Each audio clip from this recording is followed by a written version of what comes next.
Hello my dear student, welcome to Deepak classes. I hope आप लोग अच्छे होंगे, आपकी पढ़ाई भी बहुत अच्छी हो रही होगी। आज हम डिस्कस करेंगे प्रोजेक्टाइल मोशन, और प्रोजेक्टाइल मोशन में भी हम करेंगे ऑब्लिक्यू प्रोजेक्टाइल। प्रोजेक्टाइल मोशन स्टार्ट करने से बच्चों मैं आपसे कहना चाहूँगा, जो बेसिक हम यहाँ पर कंसिडरेशन करते हैं कि मोशन में हम कोई भी एयर रेजिस्टेंस नहीं लेते हैं, कर्वेचर ऑफ अर्थ को हम अवॉइड करते हैं, ठीक है, या हम कहते हैं बहुत छोटा है, बहुत कम है, और इफेक्ट ऑफ रोटेशंस जो है उसको भी हम एज्यूम नहीं करते हैं, ठीक है। बहुत आइडियल कंडीशन में हम मोशन देख रहे हैं, और जितने भी पॉइंट हैं ट्रेजेक्ट्री में हम ये सोचते हैं कि एक्सेलरेशन ड्यू टू ग्रेविटी जो है वो कांस्टेंट है, ठीक है। तो उसके बाद ये हमारे प्रोजेक्टाइल मोशन का थ्योरी आती है। अगर आप इसकी मोशन के अंदर चलें तो मोशन में हम क्या कहते हैं कि ये 2D मोशन है, जिसमें दो तरह के मोशन होते हैं, horizontal motion and vertical motion, समझ रहे हैं, और दोनों इंडिपेंडेंट टू ईच अदर है, ठीक है। अच्छा जी, जो हॉरिजॉन्टल मोशन है वो हमारा यहाँ पे यूनिफॉर्म मोशन है, और जो वर्टिकल मोशन है वो यूनिफॉर्मली एक्सेलरेटेड रिटार्डेड मोशन है, ठीक। हॉरिजॉन्टल कंपोनेंट जो प्रोजेक्टाइल मोशन है, ये प्रिंसिपल है बच्चों जो आपको एज्यूम करने पड़ेंगे, ठीक है। तो मैं लिख ही देता हूँ इनको ताकि आप नोट्स बना लें अच्छे से और एग्ज़ाम में आपके क्वेश्चन आराम से निकल जाए। तो ये हमारे एजम्पशन थे जो मैं बोल रहा था आपसे। ये बच्चों हम मोशन से पहले ही डील कर रहे हैं, ताकि हमारा जो मोशन है ना, ये आइडियल, बहुत एक आइडियल केस में हम डिस्कस कर रहे हैं। एयर रेजिस्टेंस होगा, जो आप टाइम एज्यूम कर रहे हैं वो चेंज हो सकता है, कम हो सकता है, ज़्यादा हो सकता है, ठीक है। और चीज़ें बदल जाएंगी अगर आप एयर रेजिस्टेंस लेंगे। अर्थ का रोटेशन को आप अगर अपने कंसिडर कर किया, या कर्वेचर को किया, तो हम प्रोजेक्टाइल को फिर आइडियली जो हम कंडीशन लगा रहे हैं वो नहीं लगा पाएंगे। इसीलिए हम क्या कर रहे हैं कि इनको एज्यूम कर ले रहे हैं, एजम्पशंस ले रहे हैं कुछ, कि ये कंडीशन हमारी नहीं है, ठीक है, ताकि हम जो आगे डेरिवेशन करेंगे उसमें इनका कोई रोल नहीं रहेगा।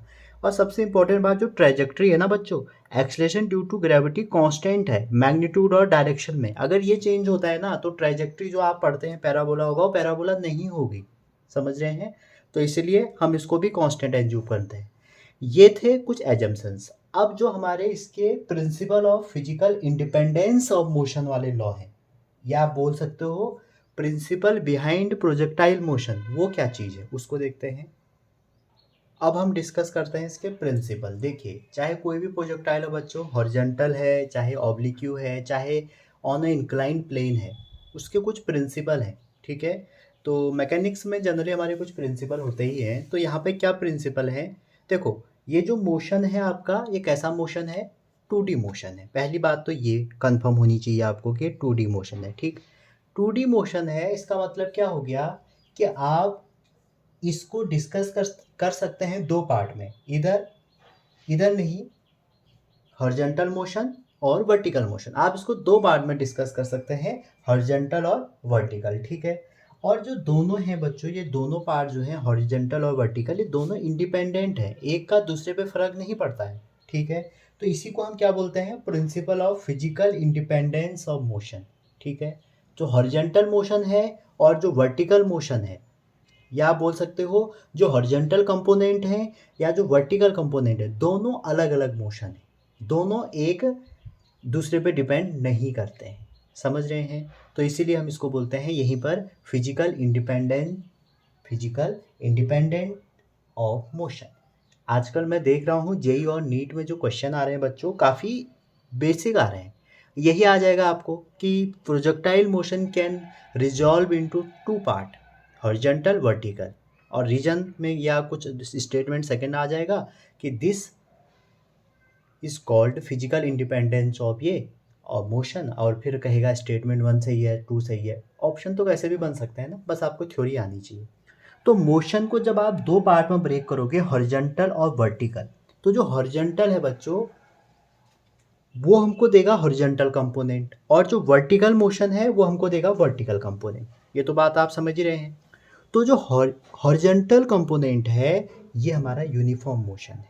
यूनिफॉर्म क्या आता है, कमेंट करिए आप, बहुत बेसिक चीज़ है।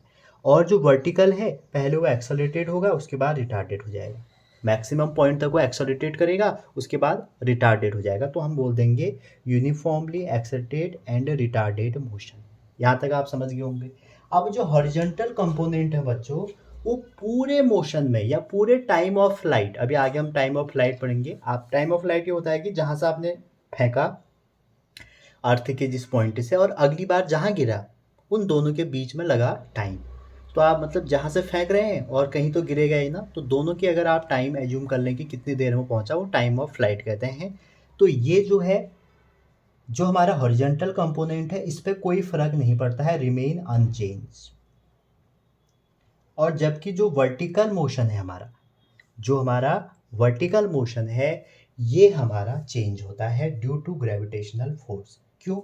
जो ग्रेविटेशनल फोर्स है वो अफेक्ट करता है वर्टिकल कंपोनेंट को। ठीक है, अच्छा जी, ये हमारी मोशन की बात हो गई, ये हमारे क्या हो गए, प्रिंसिपल हो गए। अब जनरली हम तीन तरह के मोशन पढ़ते हैं या तीन तरह के प्रोजेक्टाइल मोशन पढ़ते हैं। अच्छा, प्रोजेक्टाइल क्यों कहा गया, आपने सोचा कभी? प्रोजेक्टाइल बच्चों देखो, अगर अर्थ में आप किसी भी बॉडी को, किसी भी सिस्टम को वेलोसिटी दोगे, फेंकोगे, ठीक है, और वो मूव करने लग गया, तो हम क्या बोलते हैं, प्रोजेक्टाइल कहते हैं। ठीक, अच्छा, तो इसीलिए इसको हमने प्रोजेक्टाइल मोशन कर दिया। तीसरी बात है एग्जाम्पल की। तो देखो आपके सिलेबस में हॉरिजॉन्टल प्रोजेक्टाइल है, हॉरिजॉन्टल प्रोजेक्टाइल, जो मैं आज शायद नहीं बताऊंगा। क्यों? क्योंकि JEE11 में आप जाइए, प्लेलिस्ट में आपको JEE11 करके वो मिलेगा, उसमें मैंने इसको अच्छे से बताया है। जनरली आप ये समझिए, आप एक बिल्डिंग के ऊपर खड़े हैं और वहाँ से कोई बॉल फेंक रहे हैं, ठीक है, या आप बोल सकते हैं कि कोई हेलीकॉप्टर नीचे पैकेट फेंक रहा है कोई, ठीक है, तो किसी हाइट में, तो ये होगा। दूसरा जो है जिसको हमने आज देखना है, ऑब्लिक्यू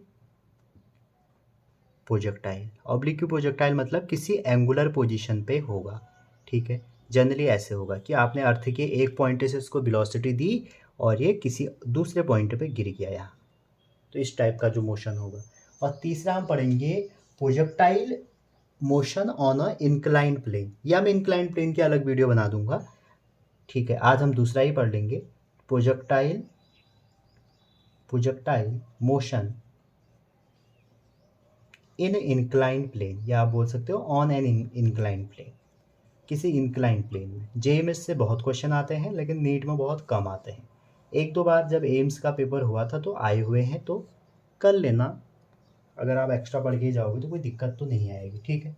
तो यहाँ पर हम किसी एंगल पे फेंक रहे हैं और ये हम किसी इंक्लाइंड प्लेन में फेंक रहे हैं, मतलब एक इंक्लाइनेशन होगा वहाँ पे, उसको हम फेंकेंगे, तो ये हमारा प्रोजेक्टाइल ऑन इंक्लाइंड प्लेन कहलाएगा, ठीक। तो आज हम डिस्कस करेंगे मेनली ऑब्लिक्यू प्रोजेक्टाइल, ठीक है। अब ये आपका एक ग्राफ है बच्चों, ठीक है। यहाँ से आप किसी मास को फेंक रहे हैं या किसी भी ऑब्जेक्ट को फेंक रहे हैं। जैसे आप रॉकेट चलाते हो, आप देखिए रॉकेट जैसे ही चलाते हैं आप, तो क्या होता है, कुछ टाइम बाद वो ज़मीन में गिर जाता है, ठीक है। तो ये जो है हमारा, ये इनिशियल पॉइंट है, जिसको हम ओरिजिन भी कहते हैं, इनिशियल पॉइंट। और इनिशियल पॉइंट पे आपने एक वेलोसिटी दी, मान लीजिए u, और ये किसी एंगल पे दी, नाम इसका ऑब्लिक्यू है, तो किसी एंगल पे दी। अब देखिए, जब आपने u दी तो ये मोशन करेगा, ऐसे करते करते करते करते एक पॉइंट ऐसा आएगा जिसको हम बोलते हैं मैक्सिमम हाइट। बच्चों ये पॉइंट कौन सा पॉइंट है, ये पॉइंट एक ऐसा पॉइंट है जहाँ पर प्रोजेक्टाइल कुछ टाइम के लिए रुकेगा, लगभग 10⁻⁻8 सेकंड के लिए, और इसके बाद ये फिर नीचे गिरना शुरू होगा। तो यहाँ से लेके यहाँ तक तो एक्सेलरेटेड मोशन था, लेकिन यहाँ से नीचे को फिर ये गिरना शुरू हुआ। तो जब ये गिरा इनिशियल पॉइंट से और जहाँ पर ये गिरा वहाँ तक के अगर आप डिस्टेंस निकाल पाते हैं, दैट इज कॉल्ड रेंज, ठीक है। इनिशियल पॉइंट जहाँ से आपने फेंका और जहाँ पर ये लास्ट में गिरा, अगर यहाँ तक की आप वेलोसिटी निकालते हैं, डिस्टेंस निकालते हैं, तो आपको रेंज मिल जाएगी। और इस रेंज को कवर करने में जो टाइम लगेगा, उस टाइम को बोलते हैं time of flight, time of flight. और जो ऐसा पॉइंट है जहाँ पर हमारे ये थोड़ा देर के लिए रुका था, इसको हम बोलते हैं मैक्सिमम हाइट। अब आप देखिए, ये u को अगर आप कंपोनेंट ब्रेक करने आपको आते ही होंगे, ये थीटा है, तो एक्स एक्सिस में अगर इसको आप ब्रेक करेंगे कितना आ जाएगा, यू कॉस थीटा, और वाई एक्सिस में करेंगे तो यू साइन थीटा। ये आप ऑलरेडी वेक्टर में और कई जगह इसको करके आए होंगे। अब आप यहाँ देखिए दो तरह के मोशन, जो मैंने स्टार्टिंग में आपको बताया था कि प्रोजेक्टाइल में कैसे मोशन होता है, दो टाइप के मोशन होते हैं, along X axis, along Y axis, और दोनों मोशन इंडिपेंडेंट हैं। ठीक है, अब देखिए मैं इन दोनों मोशनों को डिस्कस कर रहा हूँ, एक्स एक्सिस, वाई एक्सिस। ठीक, एक्सेलरेशन कितना होगा, देखिए जो एक्स एक्सिस में एक्सेलरेशन होगा बच्चों वो कितना होगा, यूनिफॉर्म मोशन है, कोई चेंज तो हो नहीं रहा है, जीरो, ये कांस्टेंट है ना, और कांस्टेंट वेलोसिटी कांस्टेंट होती है तो एक्सेलरेशन कितना हो जाएगा, जीरो हो जाएगा। लेकिन यहाँ पे कितना हो जाएगा, एक्सेलरेशन ड्यू टू ग्रेविटी, और ये क्या है, ए वाई कंपोनेंट। अब बात आती है कि हमारी ये तो वो हो गई, एक्सेलरेशन हो गई, आपको निकालनी है क्या, एक्स एक्सिस के अलोंग इनिशियल कंपोनेंट, तो ये यू कॉस थीटा, और यू वाई क्या हो जाएगा, यू साइन थीटा। क्लियर यहाँ तक, अच्छा जी। एक बात आप और ध्यान रखिए, जो मैक्सिमम पॉइंट है, अगर आप पार्टिकल को देखें एक्स एक्सिस पे वेलोसिटी, क्योंकि इनिशियल अगर u है तो ये vx हो जाएगी, ऐसे ही ये बढ़ते बढ़ते ऐसे जाएगी, और यहाँ पर सिर्फ और सिर्फ क्या हो जाएगी, अगर आप देखें x वाली, तो इसका मतलब ये है यहाँ पर vx रहेगी, vx से क्या है, कुछ टाइम बाद जो भी वेलोसिटी है, vy यहाँ पे कम्प्लीटली क्या हो जाएगी, जीरो हो जाएगी, जिसका तुम्हें एडवांटेज उठाना है बच्चों बहुत ज़्यादा, यहाँ पर vy जीरो हो जाएगी। फिर जैसे ही नीचे को आएगा, क्योंकि रिटार्डेड मोशन है, ये vx में तो कोई फ़र्क पड़ने वाला है नहीं, ये vy इधर पहुँच जाएगी, ठीक है, नेगेटिव की हो जाएगी, और एक टाइम ऐसा आएगा ये vy हो जाएगी, और यहाँ पर आप देखेंगे इस डायरेक्शन में तो vx ही रहेगी, लेकिन यहाँ पर जो वेलोसिटी हो जाएगी माइनस ऑफ vy हो जाएगी। समझ रहे हैं, ये हमारा प्रोजेक्टाइल का एक बेसिक इंट्रो हो गया। अब देखिए आपको पाथ निकालना पड़ सकता है कि जो ये ट्रेजेक्ट्री है, वैसे तो दिखने में ही पैराबोला है, लेकिन ये जो यहाँ से लेके यहाँ तक ये गिरी है, इसका पाथ हमारा पैराबोला कैसे आया, समझ रहे हैं। मैं डेरिवेशन यहाँ पे नहीं करवाऊंगा क्योंकि क्लास जेई के लिए है, तो उन बच्चों को डेरिवेशन का कोई ऐसा फ़ायदा है नहीं, समझ रहे हैं, और अलग से करा दूंगा कभी डेरिवेशन, अभी नहीं कराऊंगा लेकिन, ठीक। तो इसमें अब जैसे मान लो आपको वेलोसिटी निकालनी है किसी टाइम बाद, vx और vy, तो आप कौन सा लॉज यूज़ करेंगे, इक्वेशन ऑफ मोशन का पहला, v equal to U plus A T, समझ रहे हैं, पहला लॉ यूज़ करेंगे तो ये निकल के आ जाएगा, ठीक। अब यहाँ से लेके यहाँ तक इन सब को लगाएंगे अगर आप लॉ, तो आपको बहुत सारी चीज़ें मिलेंगी। तो सबसे पहले हम डिस्कस करते हैं इक्वेशन ऑफ पाथ, और वो भी किसका, प्रोजेक्टाइल का। तो पहली बारी किसकी आई बच्चों, इक्वेशन ऑफ पाथ की। इसमें 4 फॉर्मूले हैं, आपको याद होने चाहिए, ठीक है। अब देखिए इक्वेशन ऑफ पाथ मतलब हमें एक्स और वाई करना पड़ेगा, एक्स और वाई मतलब हमें सेकेंड लॉ लगाना पड़ेगा। सेकेंड लॉ क्या होता है, इक्वेशन ऑफ मोशन का सेकेंड लॉ बताइए, U T plus half A T square. अब मैंने आपसे क्या कहा, ये जो लॉ है ये दो तरह से लगेगा, एलोंग एक्स एक्सिस और एलोंग वाई एक्सिस।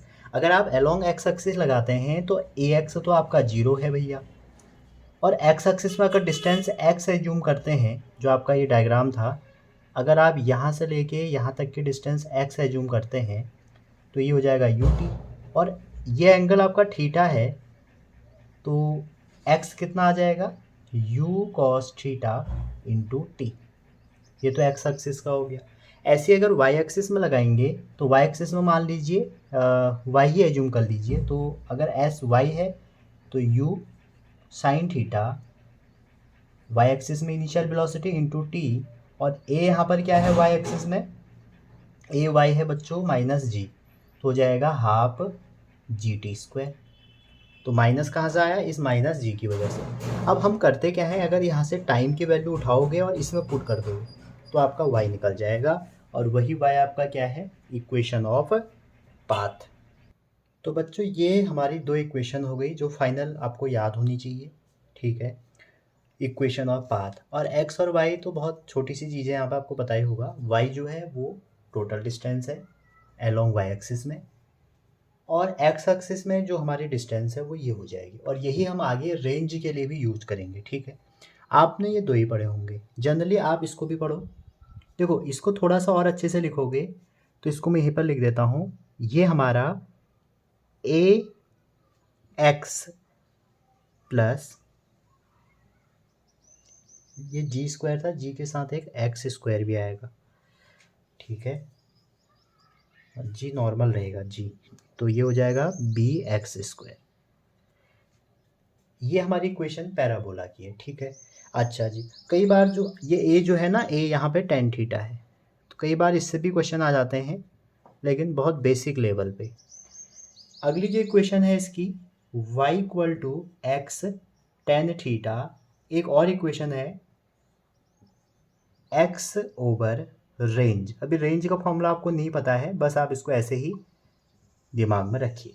तो तीन फॉर्मूले हैं जो आपको एग्जाम में हेल्प करेंगे, समझ रहे हैं। y equal to X tan theta जो कि बेसिक फॉर्मूला है, कहाँ से आया, डेरिवेशन। x इक्वल टू ये, और तीसरा x tan theta one minus x over range. Path का जो नेचर है जनरली हमारा पैराबोला है, यहाँ पे अभी पैराबोला है क्योंकि हमने जो स्टार्टिंग में एजम्पशंस लिए थे कि जी हमारा कांस्टेंट है इन डायरेक्शन और मैग्नीट्यूड, तो जी जब भी कांस्टेंट होगा तो हम इसको क्या बोलेंगे, पैराबोला, इसका पाथ हो गया। एक बार क्वेश्चन आया था कि एक बंदा है, फ्लाइट में चल रहे थे दो लोग, और नीचे को उन्होंने एक बॉल ड्रॉप करी, तो जो फ्लाइट में बैठा हुआ है उसके अकॉर्डिंग क्या पाथ होगा। तो बच्चों देखो, आप खुद ही एज्यूम करो, अगर आप गाड़ी से किसी चीज़ को नीचे फेंकते हैं तो क्या होता है, हमें स्ट्रेट लाइन जैसा लगता है। ठीक है, ऑब्जर्वर पे डिपेंड करता है वो कहाँ है। अगर हम ज़मीन में देखेंगे तो पैराबोलिक ही आएगी, कोई भी चीज़ आएगी नीचे, लेकिन जैसे ही आप उसके बगल में बैठे हैं जहाँ से बॉल ड्रॉप की जा रही है तो आपको वो स्ट्रेट लाइन लगेगी। अच्छा जी, तो ये बात तो क्लियर है। अगर आपसे, ये तो बात थी, अगर यहाँ पर आपसे डिस्प्लेसमेंट पूछा जाता है कि कितना डिस्प्लेसमेंट होगा,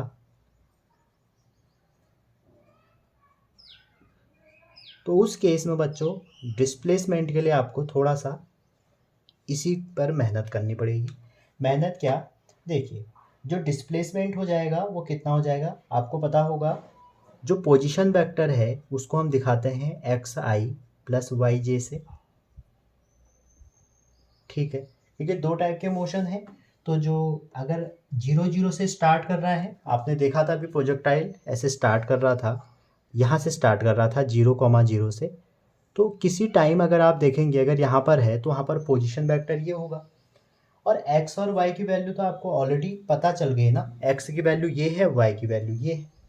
तो जैसे ही आप x और y यहाँ पर रखते हैं, ठीक है, इसका जो छोटा फॉर्म है, जो ये कहाँ से आया, हमने जो y निकाला बच्चों, y हमने ऐसे निकाला, y equal to u sine theta u t और minus half g t square. हमने टाइम की वैल्यू यहाँ से उठा के इसमें रखी तो ये बन के आ गया। तो जो x और y हमारे किसी टी टाइम पर है, देखो कभी कभी ना आपको बेसिक पूरा आना चाहिए, कभी कभी क्वेश्चन ये आ जाता है y कंपोनेंट बताओ जब x 0 हो, तो आपको टाइम निकालना पड़ेगा फिर y में रखना पड़ेगा। तो वैसे ही डिस्प्लेसमेंट ऑफ ए प्रोजेक्टाइल आपको निकालना है, तो x और y कंपोनेंट आपको पता लग गए, तो x कंपोनेंट की जगह x रख दीजिए। x कितना आ जाएगा, u cos theta into T I cap plus, और y की जगह y रख दीजिए, u sign theta t minus half g t square और जे कैप। तो आई की जगह मैंने आई की वैल्यू रख दी, जे की जगह मैंने जे की वैल्यू रख दी। और आपसे पूछा क्या है, आपसे पूछा है कि डिस्प्लेसमेंट वेक्टर बताइए, तो डिस्प्लेसमेंट जब आप निकालोगे तो कितना आ जाएगा, इसका मॉड। तो मॉड निकालना आपको पता ही होगा, आई वाले का स्क्वायर प्लस जे वाले का स्क्वायर। तो ये हमारा डिस्प्लेसमेंट निकालने का तरीका है। अगर आपसे पूछे कि कितने एंगल से है, तो अगेन टेन थीटा आप लगाइए, टेन यहाँ पर थीटा ऑलरेडी था तो 5 कर लीजिए y ओवर x। ठीक है, तो ईजिली आप यहाँ से कह सकते हैं कि सर ऐसा होगा। ठीक है, अब जो एंगल ऑफ एलिवेशन है, आपसे अगर हाईएस्ट पॉइंट का पूछ दिया जाए, ठीक है, ये बात इंपॉर्टेंट है, ये तो हमारा इससे निकल जाएगा, ये मेरा y कंपोनेंट है, ठीक है, और ये मेरा x कंपोनेंट है, ये आप स्क्वायर कर सकते हैं। ठीक है, ध्यान आपको क्या रखना है वो मैं आपको बताता हूँ। अगर आपको एंगल ऑफ एलिवेशन दिया है, नोट डाल के लिखिए।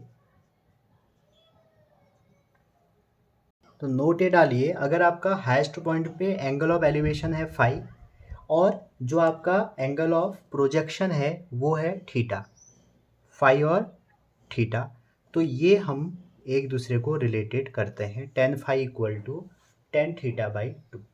तो यहाँ तक आपको क्लियर होगा, पाथ की इक्वेशन क्लियर हो गई। डिस्प्लेसमेंट जनरली लोग बताते नहीं है बच्चों, मैंने इसी में बता दिया, आप देख लीजिए इसको भी। अच्छा, स्क्वायर आप कहोगे क्या करें, तो बच्चों यहाँ पर लिख दो ना, यू कॉस थीटा और एक टी भी आएगा इसमें, इंटू टी का होल स्क्वायर, और वैसे इस पूरे का ले लो, u sine theta t minus half g T का होल स्क्वायर। वहाँ पर वैल्यू दी रहेगी तो आप इजीली कर सकते हैं। तो ये था हमारा पहला पार्ट। ठीक है, अब हम करते हैं वेलोसिटी के बारे में। अगला जो इसमें टॉपिक है वो है इंस्टेंटेनियस वेलोसिटी। तो बच्चों जो प्रोजेक्टाइल मोशन है उसमें वर्टिकल कंपोनेंट चेंज हो रहा है, लेकिन हॉरिजॉन्टल तो चेंज हो ही नहीं रहा है ना।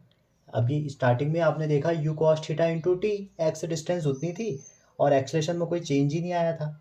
तो अगर आप वेलोसिटी देखें, अगर आपको कहें कोई कि भैया इनिशियल वेलोसिटी या जो आपकी इंस्टेंटेनियस वेलोसिटी अगर आपकी वी एक्स, क्योंकि दो तरह का मोशन है, v x i and v y j होगा, ये बात तो समझ ही रहे होंगे आप।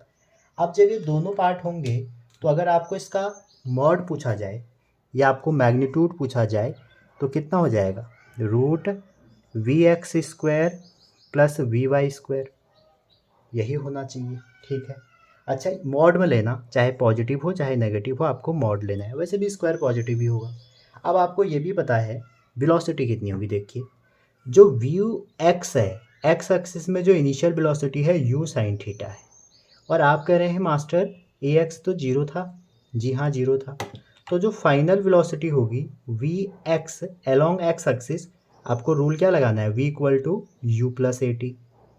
तो ये जैसे ही आपने लगाया तो आ जाएगा यू, अच्छा ये कॉस होगा, सॉरी वी कॉस थीटा होती है, तो V cos theta U plus A T, तो वी एक्स कितना आ जाएगा, यू कॉस थीटा। अगर आप कहें वाई एक्सिस में तो फिर ए रहेगा, तो यू वाई जो इनिशियल वेलोसिटी है वो था यू साइन थीटा। ठीक है, इस स्टार्टिंग का डायग्राम आपने बनाया होगा तो आप इजीली वहाँ से रिलेट कर सकते हैं।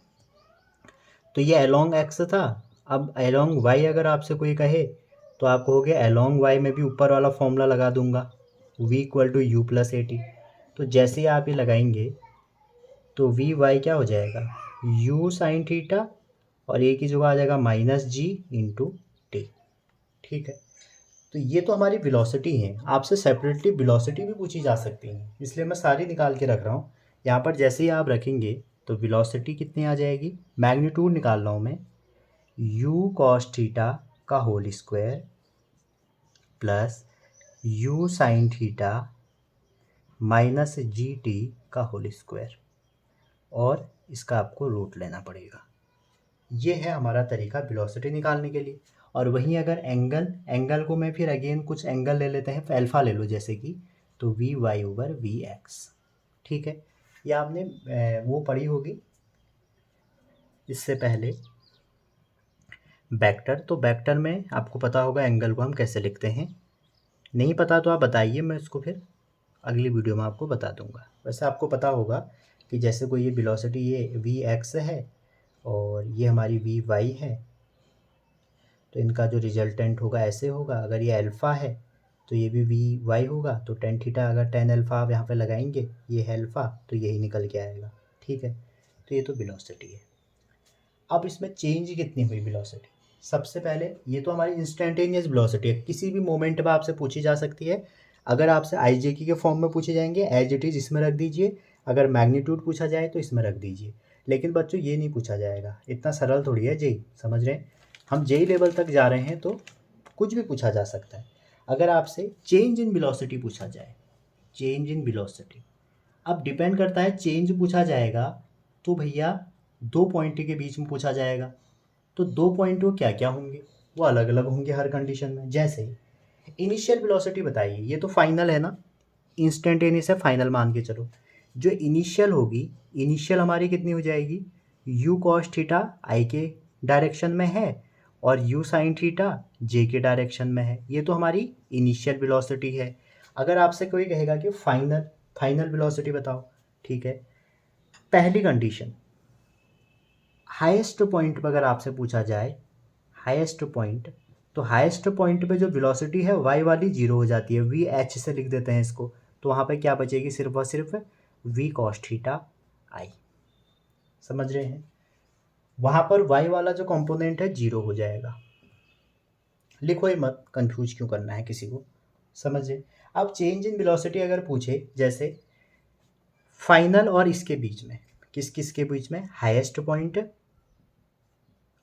और इनिशियल के बीच में, इसमें अगर चेंज पूछे तो शायद कोई ऐसा बच्चा नहीं होगा जिसको नहीं आता होगा। हाईएस्ट और इनिशियल के बीच में चेंज कैसे निकालेंगे? अगर ये वी एच है, आपको करना क्या है, वी हाईएस्ट लेनी है, उसमें से वी इनिशियल को माइनस कर देना है। तो कितना आ जाएगा, minus you sine theta J cap. अगर आपसे पूछा जाए कि भैया ये ग्राउंड पे आ गया, ये जो हमारा बॉडी है पूरा मोशन कंप्लीट करने के बाद ग्राउंड पे आ गया है, ठीक है, तो जैसे मान लीजिए ऐसे है, यहाँ पहुँच गया। जैसे यहाँ पर तो अब आपको वेलोसिटी पता है कितनी है, आपसे यहाँ पर पूछ दी, ठीक है। देखिए यहाँ पर आप कह सकते हैं sir u cos theta i plus you sine theta j होगा। कहाँ पर, जब यहाँ से मोशन कर रहा है। यहाँ पर कितनी हो जाएगी बच्चों, जब यहाँ पर ये पहुँचेगा, देखिए मैंने आपको कहा था कि ये एक्स एक्सिस है, ये वाई एक्सिस है। अगर आपने पहला वाला डायग्राम देखा तो यहाँ पर जो वेलोसिटी हो जाएगी you sine theta, sorry you cos theta, तो ऐसे ही रहेगी, लेकिन साइन थीटा वाला नीचे को हो गया तो माइनस हो जाएगा you sine theta J cap. अब अगर इनके बीच में चेंज पूछा जाए कि भैया इनिशियल और फाइनल के बीच में चेंज बताओ, तो दोनों को कर दो माइनस, और जैसे ही आप माइनस करेंगे तो यू साइन थीटा से यू साइन थीटा कट गया और यू कॉस थीटा चेंज कितना आ जाएगा, minus two u sine theta जे कैप। तो ये वेलोसिटी का चेंज भी मैंने आपको बता दिया, कई बार पूछा जा सकता है। और मे भी आपसे पूछा जाए कि मोमेंटम का चेंज कितना है, तो वेलोसिटी का चेंज आ गया तो मोमेंटम कैसे निकालोगे, मास का ही तो इंटू करना है, मास का इंटू कर दीजिए, ये आ जाएगा। और जनरली इसमें इतनी ही चीज़ें पूछी जाती हैं, एक हाईएस्ट पॉइंट पे और एक यहाँ पे। समझ रहे हैं यहाँ तक? ये थी हमारी वेलोसिटी की कहानी। तो वेलोसिटी से आप मोमेंटम भी निकाल सकते हैं, P equal to M delta V. तो चेंज इन मोमेंटम क्या होगा, मास से इंटू कर दीजिए, निकल के आ जाएगा, ठीक है। एक और बात इससे कि आपको वेलोसिटी दी है और पाथ निकालना है, तो कैसे करोगे। अब बच्चों जो मैं अभी बताने जा रहा हूँ, जनरली ये पूछा भी गया है आपसे, आपको वेलोसिटी गिवन है और आपसे पूछा कि पाथ बताओ, और वेलोसिटी आपको कैसे गिवन होगी, we x I plus we y j, i j के फॉर्म में गिवन है, और आपसे कहा कि पाथ की इक्वेशन बताओ, तो आप कैसे निकालेंगे। और हमें पता है कि जो पाथ की इक्वेशन है वो हमारी कैसे होगी, r equal to x I plus Y j. अगर आपको याद है हमने पाथ की इक्वेशन ऐसे ही बनवाई थी। तो बच्चों देखो बहुत सरल है, वेलोसिटी दी है, तो देखिए वी एक्स इक्वल टू क्या हो जाएगा, वी एक्स इक्वल टू हो जाएगा D x over D T, ठीक है, और वी वाई इक्वल टू कितना हो जाएगा, D Y over D T. तो यहाँ से आप देखिए वेलोसिटी का एक्स कंपोनेंट उठाइए, वाई उठाइए और दोनों को सॉल्व कर दीजिए, ठीक है। और सबसे बेटर तरीका अगर मैं आपको बताऊं बच्चों, इन दोनों को आप डिवाइड कर दो। समझ रहे, इन दोनों को डिवाइड कर देंगे, मैथमेटिक्स वाले तो हैं ही आप, तो D Y by D X हो जाएगा और we Y over V X हो जाएगा। अब आप इसको इंटीग्रेशन से सॉल्व कर दीजिए। पहला तरीका तो आपका पाथ निकालने का ये है, अगर आपको एक्स और वाई के फॉर्म में दिया रहता है। क्लियर है यहाँ तक? अच्छा जी, दूसरा तरीका जैसे मैं आपको बताता हूँ, कई कई बार ऐसा होता है कि आपको, जैसे मान लीजिए जो वेलोसिटी है वो एक्स, इस ये कब लगाओगे, ये तब लगाना जब आपको वी एक्स और we Y function of X comma Y दिए हैं, तो आप जल्दी निकाल पाएंगे, ठीक है। लगाने को कोई भी कहीं लगा सकते हैं, लेकिन इस पे ये लगाएंगे तो ज़्यादा फ़ायदा मिलेगा।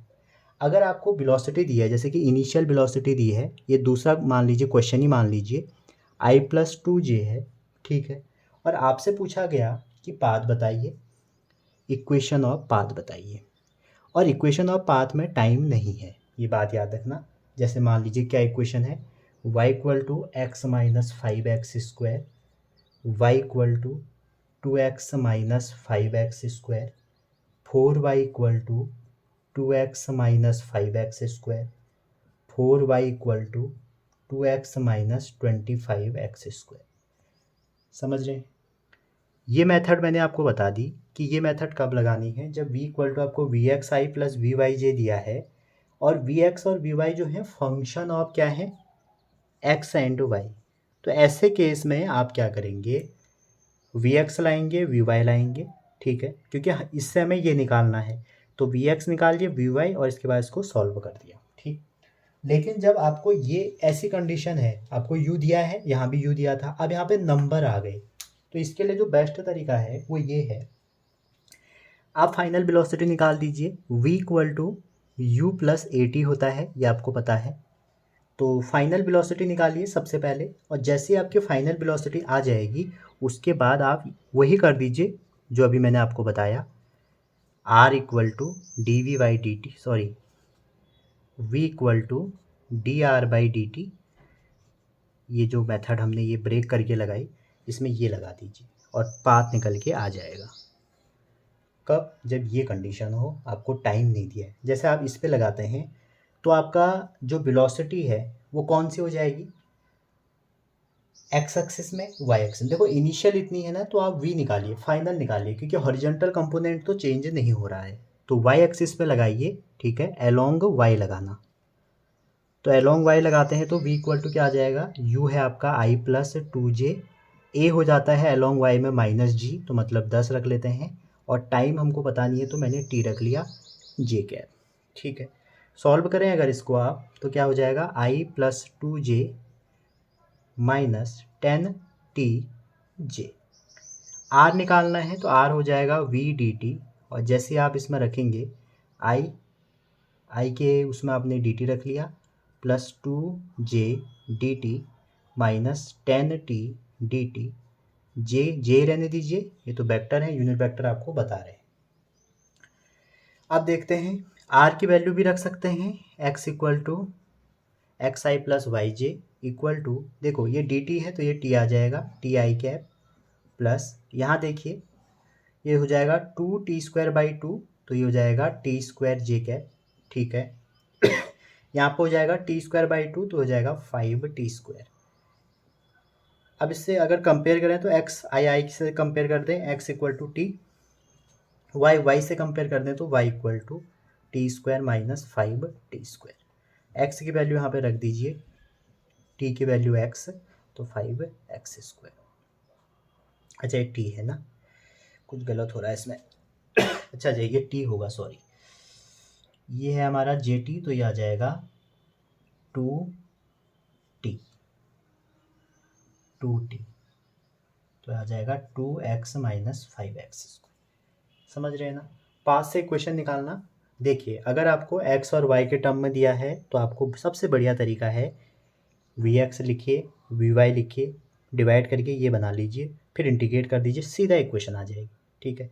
अब आप कहेंगे सर यहाँ पे क्यों नहीं हुआ, यहाँ पे कांस्टेंट दिए, आप चाहें तो ये लगा सकते हैं, यहाँ पे आंसर आ जाएगा, मैं ये नहीं कह रहा हूँ कि नहीं आएगा, लेकिन आपको ज़्यादा मेहनत करनी पड़ेगी ऐसे में।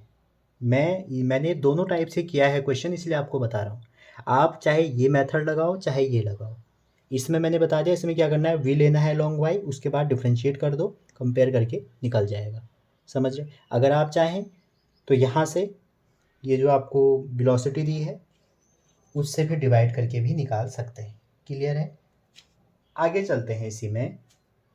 अब है हमारा टाइम ऑफ फ्लाइट, ठीक है। टाइम ऑफ फ्लाइट क्या होता है, total time taken by projectile to go up and come down to same level from which it projected. जहाँ से फेंका वहीं पर आने में, वहीं पर नहीं मीन्स उसी लेवल में आने में, अर्थ के ही पॉइंट में आप कहेंगे टाइम ऑफ फ्लाइट। आपने मान लीजिए यहाँ से फेंका रॉकेट, आग लगाई, वो जल के आया, फिर कुछ टाइम बाद वो अपनी अर्थ में हमारी किसी एक दूसरे पॉइंट पे गिर गया, तो ऊपर जाने में और नीचे आने में कितना टाइम लगेगा वो आपको अगर आप ऐड कर देंगे तो टाइम ऑफ फ्लाइट निकलेगा। तो जो टाइम ऑफ एसेंट होगा मतलब जो टाइम ऊपर जाने में लगेगा और जो टाइम नीचे आने में लगेगा वो बराबर होता है, ठीक है।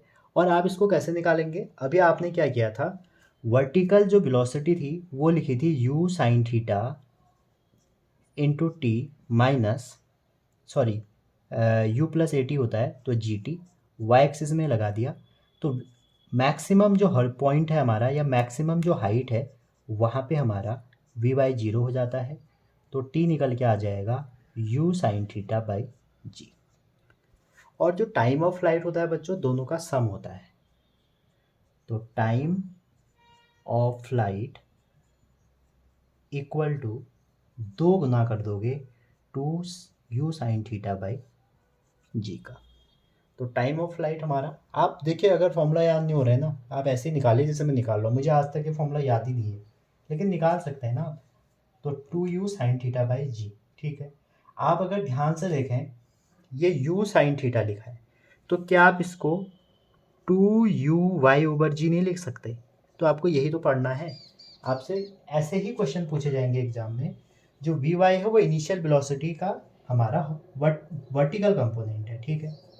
अच्छा जी, अब अगर मान लीजिए एक एंगल थीटा है और दूसरा उसके करस्पॉन्डिंग जो टाइम है वो t1 है, और दूसरा हमने ले लिया एक कॉम्प्लीमेंट्री एंगल 90 माइनस थीटा और उसके अबाउट जो टाइम पीरियड है वो t2 है, या टाइम ऑफ फ्लाइट जो है वो t2 है। तो बच्चों याद रखना t1 बाई t2 जो होगा वो हमेशा आपका tan थीटा के बराबर होगा। तो किसी भी दो कॉम्प्लीमेंट्री एंगल के लिए टाइम ऑफ फ्लाइट का जो रेशियो होगा वो हमारा कांस्टेंट होगा। कैसे आया, आप चाहें बच्चों इसमें थीटा रख लीजिए, आप चाहें इसमें 90 माइनस थीटा रख लीजिए और दोनों को डिवाइड करिए, तो साइन बाय कॉस आपका 10 होता है। अच्छा, अगर आप कहते हैं सर नहीं मुझे तो इंटू करना है, तो आप इंटू भी कर सकते हैं बच्चों। तो दो कॉम्प्लीमेंट्री एंगल के लिए जो टाइम ऑफ फ्लाइट है उसका जो इंटू होगा वो 2 गुना होगा रेंज का, और उसको डिवाइड करना पड़ेगा जी से। ये जो फॉर्मूले हैं ना बहुत छोटे छोटे फॉर्मूले हैं, आपके लिए एग्जाम में कुछ भी आ सकता है, ठीक है।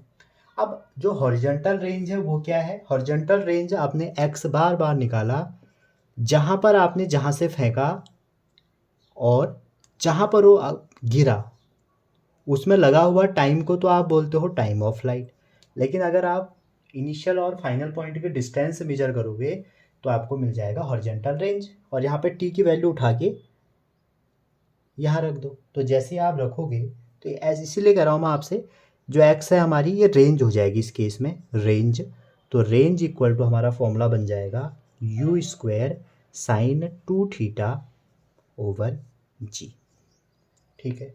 तो ये हमारा हॉरिजॉन्टल रेंज का फॉर्मूला था। क्लियर है यहाँ तक बच्चों?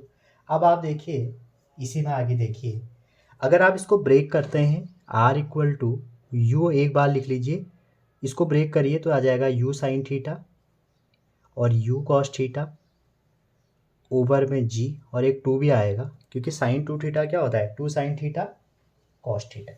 तो ये हमारा इनिशियल वेलोसिटी का वर्टिकल कंपोनेंट या हॉरिजॉन्टल कंपोनेंट। तो यहाँ से हम रेंज का एक नया फॉर्मूला बना लेंगे 2ux uy ओवर g, ये इम्पोर्टेंट है। अब ये हमने बना लिया, जैसे हमने यहाँ पे बनाया, देखिए ये पहला फॉर्मूला था इसका, ये दूसरा था।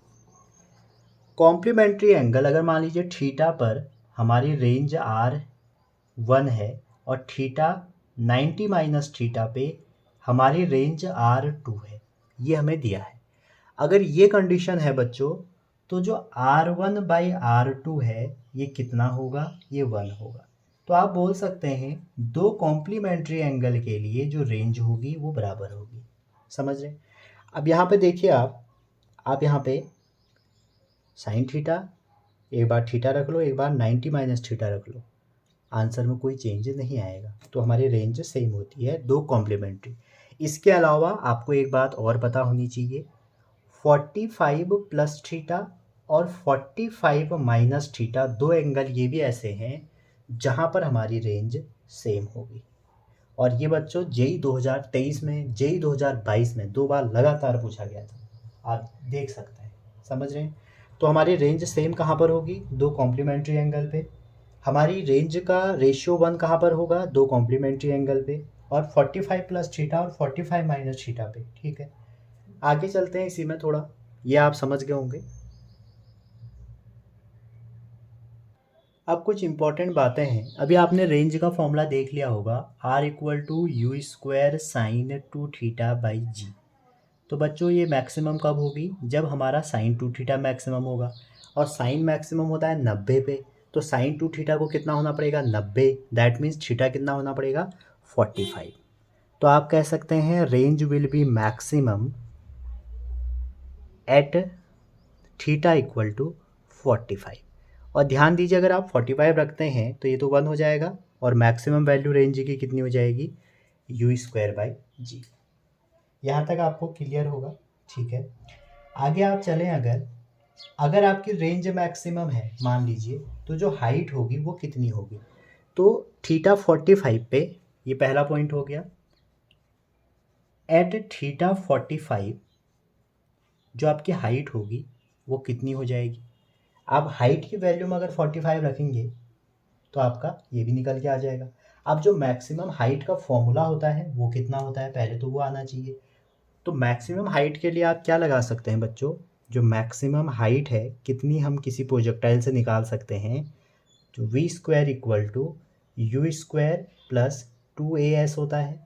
तो y कंपोनेंट 0 होता है, तो u sine theta y component लगाते हैं इस पर, स्क्वायर माइनस 2g, और हाइट मान लीजिए h, तो यहाँ से h की वैल्यू कितनी आ जाएगी, you square sine square theta over 2g। तो ये हमारा मैक्सिमम हाइट का भी है, निकल गया। ठीक है, तो देखो मैंने ना कोई भी याद नहीं कर रखा, अगर सच बताऊँ मैं ये सब फॉर्मूले से निकाल दे रहा हूँ उसी समय, तो आपको भी इतना आना चाहिए। तो आप यहाँ पे देखिए, आप जो आपकी हाइट है वो कितनी हो जाएगी, अगर यहाँ पर आप 45 रखते हैं, कहाँ पर, यहाँ पे, तो रेंज का जो आर मैक्स है इसका 1/4 हो जाएगी, या आप बोल सकते हो आर मैक्स 45 पे हाइट का 4 गुना हो जाएगी। समझ रहे हैं, ये भी काफ़ी इंपॉर्टेंट रिलेशन है। अगर आप नॉर्मल एंगल के लिए, ये तो हमारी 45 पर है, अगर आप नॉर्मल एंगल किसी भी पर्टिकुलर एंगल के लिए रेंज और हाइट का डिवाइड करें, रेंज का भी फॉर्मूला है आपके पास, हाइट का भी फॉर्मूला है, तो जैसे आप डिवाइड करें इसका और इसका, तो आपको क्या मिलेगा, आपको मिलेगा 4 कॉट थीटा। 4 कॉट थीटा, एक कॉस बचेगा एक साइन बचेगा, तो 4 कॉट थीटा मिलेगा। ठीक है, अब यहाँ पर आप देख सकते हैं, अगर 45 रखेंगे तो क्या आ जाएगा, 4 आ जाएगा, कॉट 45 भी तो 1 होता है ना। तो ये हमारे कुछ रिलेशन है जहाँ जो आप इजीली लगा सकते हैं, और आपको बहुत सारी वैल्यू यहाँ पर सेम मिलेगी। या आप ये भी कह सकते हैं, if range equal to N time height, अगर रेंज आपकी एन टाइम हाइट है, तो आपका जो टेन थीटा होगा वो हमेशा कितना आएगा, 4/n। आप यहाँ से देख सकते हैं, फोर कॉट थीटा निकलेगा आपका, एन रेसिप्रोकल करेंगे तो ये निकल के आ जाएगा। ठीक है, तो एंगल यहाँ से आप निकाल सकते हैं, tan theta equal to 4/n। तो ये हमारी रेंज और हाइट से रिलेटिव बहुत सारी चीज़ें हैं, इसको आपको ध्यान से रखना है। अगर आपको ये हाइट है, जैसे अब हाइट में चलते हैं, दो कॉम्प्लीमेंट्री एंगल हैं बच्चों, मान लीजिए एक थीटा है, उस पर जो हाइट है वो h1 है, और एक 90 माइनस थीटा है, उस पर जो हाइट है वो है h2। तो जो h1 और h2 का रेशियो होगा वो कितना होगा, इजीली लगा सकते हैं आप यहाँ पे। तो ये तो 90 माइनस थीटा भी क्या आएगा, वही चीज़ आएगी। तो आप इसको सॉल्व करें, 90 माइनस थीटा में कॉस थीटा आ जाएगा, नॉर्मली साइन थीटा, तो sine by cos tan theta. तो इसका आप अच्छे से एक टेबल बना लें, इजीली आपको ये समझ में आ जाएगा। क्लियर है यहाँ तक। तो हमने रेंज पढ़ ली, मैक्सिमम हाइट पढ़ ली। अब हम चलते हैं एनर्जी की तरफ। तो तीनों को अगर समराइज करें, दो टाइम पीरियड के लिए टेन थीटा, रेंज तो r1/r2 का 1 और इसके लिए 1, तो इनसे भी कई बार क्वेश्चन पूछे जा सकते हैं, मैंने तीनों को समराइज कर दिया। अच्छा, रेंज 45 प्लस थीटा और 45 माइनस थीटा पे भी सेम होती है, ये बात भी आप ध्यान रखना। तो ये हमारी अभी तक की इतनी थ्योरी हो चुकी है। अब आगे चलते हैं, अब है एनर्जी ऑफ प्रोजेक्टाइल। अब आपसे एनर्जी देखो, एक क्वेश्चन तो इतनी बार पूछा है बच्चों की एनर्जी क्या होगी, और वो भी कौन सी, काइनेटिक एनर्जी। पता नहीं क्यों इनको लगता है कि आपको नहीं आता। आपकी पावर को अंडर एस्टिमेट किया जाता है, समझे। ये हाईएस्ट पॉइंट है, एच मैक्स मान लेता हूँ यहाँ पे। तो हाईएस्ट पॉइंट पे मैंने आपको बताया सिर्फ एक ही वेलोसिटी रह जाएगी, और उसका नाम है यू एक्स। एक वेलोसिटी रहेगी, मतलब वी वाई को जीरो होना पड़ेगा। तो यहाँ पर जो काइनेटिक एनर्जी है, कंट्रीब्यूशन कितनी वेलोसिटी का हो रहा है, एक का। तो हाईएस्ट पॉइंट पे जो काइनेटिक एनर्जी होगी वो कितनी होगी, मिनिमम होगी। कितनी, मिनिमम तो होगी, लेकिन होगी कितनी, हाफ एम वी स्क्वायर। तो यू स्क्वायर ये होती है हमारी यू कॉस थीटा, तो you square cos square theta. ठीक है, यहाँ पर आप देखेंगे काइनेटिक एनर्जी क्या होगी, एट पॉइंट ऑफ प्रोजेक्शन और end of flight kinetic energy आपकी मैक्सिमम रहेगी। क्यों, क्योंकि स्क्वायर होता है ना वेलोसिटी का, चाहे पॉजिटिव हो चाहे नेगेटिव हो, बात एक ही है, क्योंकि स्क्वायर आके उन्होंने प्लस ही कर देना है। अब बात आती है काइनेटिक की, तो आप समझ गए हैं। एक बात और ध्यान रखना, जब ये अपवर्ड मोशन कर रहा है, तो अपवर्ड मोशन कर रहा है तो काइनेटिक एनर्जी क्या हो जाएगी, डिक्रीज हो जाएगी। मैक्सिमम हाइट तक आने में ये डिक्रीज हो जाएगी, और जो इसका पोटेंशियल एनर्जी है वो हमारी इंक्रीज हो जाएगी, क्योंकि एनर्जी जब डिक्रीज हो रही तो किसी ना किसी फॉर्म में तो ट्रांसफर ही होगी ना। अच्छा, लेकिन टोटल एनर्जी कांस्टेंट रहेगी। एनर्जी ऑफ कंजर्वेशन आपको पता ही है। अच्छा जी, काइनेटिक एनर्जी की बात हो गई। अब बात करते हैं पोटेंशियल एनर्जी, और पोटेंशियल एनर्जी होती है एम जी एच, और मैक्सिमम हाइट आपको पता होगा U square sine square theta over 2g। ठीक है, अगर आप इसको थोड़ा सा सॉल्व करें, जी से जी कट गया, ठीक है, तो ये निकल के आ जाएगा half M U square sine square theta. ये हमारी पोटेंशियल एनर्जी होगी। तो आपसे काइनेटिक पूछी जा सकती है, पोटेंशियल पूछी जा सकती है, और अगर एग्जामिनर और चंट हुआ थोड़ा तो क्या पूछ लेगा, टोटल एनर्जी। तो आपको सारा आना चाहिए। टोटल एनर्जी होती है sum of kinetic plus potential, दोनों को सम कर दो, तो हाफ एम काइनेटिक की वैल्यू रख लेते हैं cos square theta, plus half M U square sine square theta. तो दोनों को आप अगर सॉल्व करेंगे तो हाफ एम बी स्क्वायर बाहर निकाल दो, sign square theta plus cos square theta आपका हो गया 1। तो इसका मतलब ये हो गया टोटल एनर्जी तो हाफ एम यू स्क्वायर ही होगी। ठीक है, तो ये था हमारा बच्चों प्रोजेक्टाइल के बारे में। अच्छा, एक चीज़ और छूट रही है, उसको भी कर लेते हैं। अगर आपसे एंगुलर मोमेंटम पूछा जाए, एंगुलर मोमेंटम कितना होता है, एम वी आर होता है। तो जो एंगुलर मोमेंटम है प्रोजेक्टाइल का, और वो भी कहाँ पर, मान लीजिए हाईएस्ट पॉइंट पे पूछ दिया जाए, ठीक है, ज़्यादा तो पूछेगा नहीं,